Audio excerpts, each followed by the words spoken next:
ازيكم؟ برضه حلقه جديده النهارده هنتكلم فيها عن موضوع بصراحه هو بتبقى بدايه الموضوع ده اللي انا عايزه اتكلم فيه. سؤال دايما بسأله، هو انا ليه مريض؟ هو انا اشمعنى انا اللي مريض؟ ايه ده؟ هو انا ما ينفعش اكل الا تمره واحده؟ ايه ده؟ هو انا ما ينفعش اصلا اكل تمر؟ هو انا ليه ما باكلش فاكهه؟ ده الرسول عليه الصلاه والسلام قال ناكل تمر. ايه ده؟ هو انا ما لهاش لازم اكل زيت زيتون؟ ده الرسول عليه الصلاه والسلام كان بياكل زيت زيتون. واحنا ما ينفعش مش عارفه نعمل ايه؟ ده ربنا اتكلم على ده، الرسول عليه الصلاه والسلام اتكلم على الزيت. يا جماعه هو احنا عملنا كل اللي ربنا قال عليه؟ جايين بقى نمسك في الثلاث تمرات بتوع الرسول عليه الصلاه والسلام وزيت الزيتون بتاع الرسول عليه الصلاه والسلام والزبيب بتاع الرسول عليه الصلاه والسلام. هو احنا عملنا ايه؟ احنا مشينا باللي قاله الرسول، ثلث الطعام وثلث الشراب وثلث النفس، ولا احنا بس بنيجي بس في ايه، في اسمها ايه، في فلا تقربوا الصلاه. احنا بنعمل كده، احنا واخدين نص الايه وما ناخدش نص الثاني بتاعها. يا جماعه اللي انا بطلبه من الناس ان احنا نلتزم بمجموعه اكل دمها تقيل شويه، او ان احنا مجموعه سلوكيات نبتدي نغير فيها في سلوكنا اليوم، ان احنا نبتدي نلتزم بلعب الرياضه، او ان احنا نبتدي نعمل مجهود واكسترا ايفورت في اي حاجه عشان نبتدي نبقى بنتحرك وما نتكسحش. ده ببساطه شديده جدا في صلب ديننا.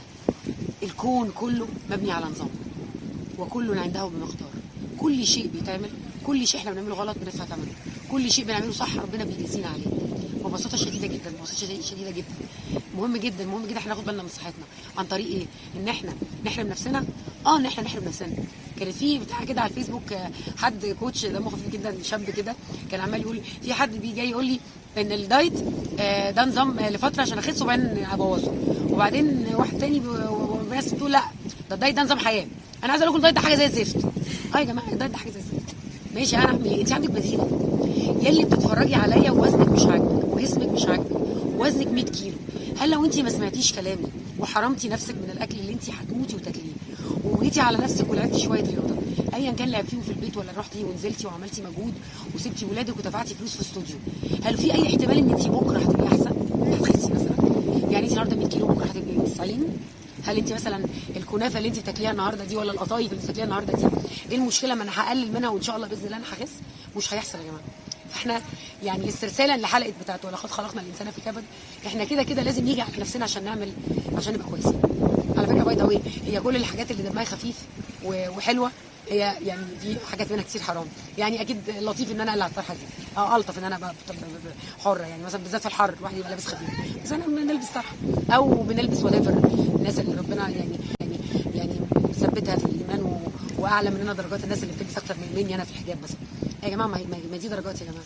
ما هو الاصل ان انا امنع نفسي عن مغريات الحياه، الاصل ان انا امنع نفسي عن شهواتي السيئه، الغرايز اللي عماله تجيبنا ورا. صح؟ الاكل غريزه، الاكل شهوه، ان احنا نقلل هذه الشهوه، نقلل هذه الغريزه.